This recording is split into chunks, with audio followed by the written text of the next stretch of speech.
तर आज आपण आपल्या किचनमध्ये ओल्या खोबऱ्याची चटणी करणार आहोत। ओल्या खोबऱ्याची चटणी करायला एकदम सोपं आहे। तर इथे मी 1 वाटी एवढं खोबरं घेतलेलं आहे। त्याच्यानंतर हे सगळं खोबरं एका मिक्सरच्या भांड्यामध्ये आपल्याला काढून घ्यायचं आहे। त्याच्यानंतर ह्याच्यामध्ये आपल्याला हिरव्या मिरच्या घालून घ्यायच्या आहे। तुम्हाला तिखट ज्या प्रमाणे लागतील त्याप्रमाणे कमी जास्त मिरच्यांचं प्रमाण करू शकता।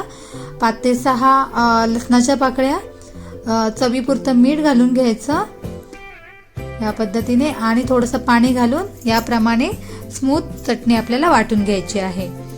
त्याच्यानंतर ह्या चटणीला आपल्याला फोडणी द्यायची आहे। तर इथे मी 2 पळी एवढं तेल गरम करत ठेवलेलं आहे। तेल चांगलं गरम झालं की त्याच्यामध्ये पाव चमचा एवढी मोहरी टाकून घ्यायची, पाव चमचा जिरा टाकायचा। आता हे सगळे जिन्नस व्यवस्थित तेलामध्ये भाजले की त्याच्यामध्ये थोडासा कढीपत्ता टाकून घ्यायचा आहे आपल्याला। त्याच्यानंतर 1 लाल सुकी मिरची घालून घ्यायची। आता हे सगळे जिन्नस व्यवस्थित तेलामध्ये आपल्याला परतून घ्यायचे आहेत या पद्धतीने। आता आपल्याला जी आपण चटणी वाटून घेतलेली आहोत ती सगळी चटणी ह्या फोडणीमध्ये घालून घ्यायची आहे, बघू शकता।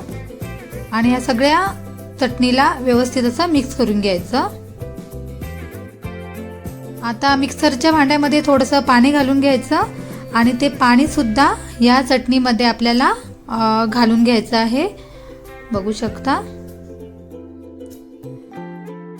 आता सगळं हे मिश्रण जे आहे व्यवस्थित मिक्स करायचं।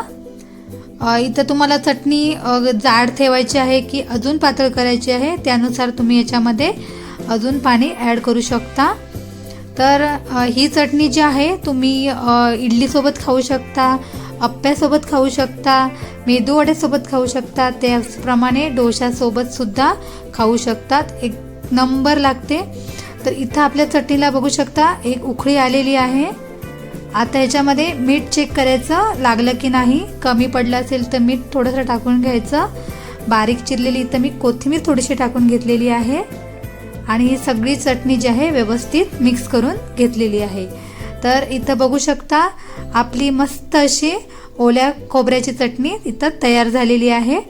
तर तुम्हाला ही ओल्या खोबऱ्याच्या चटणीची रेसिपी कशी वाटली मला कमेंट करून नक्की सांगा। त्याचप्रमाणे व्हिडिओ आवडला असल्यास व्हिडिओला लाईक करा, चॅनलला सबस्क्राईब करा आणि तुमच्या छान छान कमेंट्ससुद्धा द्या। चला तर मग भेटूया पुन्हा एकदा एका नवीन व्हिडिओमध्ये। तोपर्यंत बाय बाय, टेक केअर।